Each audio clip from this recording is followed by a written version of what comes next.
अंबाबाई देवीच्या शारदीय नवरात्र उत्सवाच्या पार्श्वभूमीवर आज जिल्हाधिकारी अमोल येडगे यांच्या नेतृत्वाखालील प्रशासकीय अधिकाऱ्यांनी पाहणी केली आहे। यावेळी मंदिर परिसरामध्ये महापालिका, पोलीस आपत्ती व्यवस्थापन, देवस्थान समिती यांच्या संयुक्त पाहणी करून नवरात्र तयारीबाबत आढावा घेण्यात आलाय। भाविकांचे दर्शन सुलभ होईल त्या अनुषंगाने सर्व व्यवस्था देवस्थान समिती, महानगरपालिकेमार्फत करण्यात आलेल्या आहेत।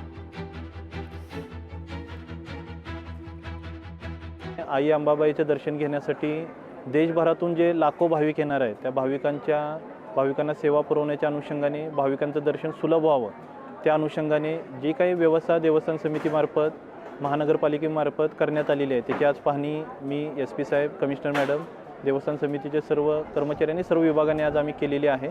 दर्शन रांगेचं काम पूर्ण झालेलं आहे। मंदिर परिसरामध्ये लोकांचं दर्शन विना अडथळा व्हावं यासाठी काही सागवानचे प्लायवूडसुद्धा आपण मंदिर परिसरात लावलेले आहेत। आई अंबाबाईचा नवरात्र महोत्सव साजरा करण्याच्या अनुषंगाने आणि देशभरातून येणाऱ्या सर्व भाविकांचं स्वागत करण्यासाठी त्यांचं दर्शन चांगल्या पद्धतीने व्हावं, दर्शनाचा अनुभव चांगला राहावा या अनुषंगाने सज्ज झालेला आहे आणि सर्व तयारी पूर्ण झालेली आहे। लोकशाही मराठी ऐका, पहा, जागरूक रहा।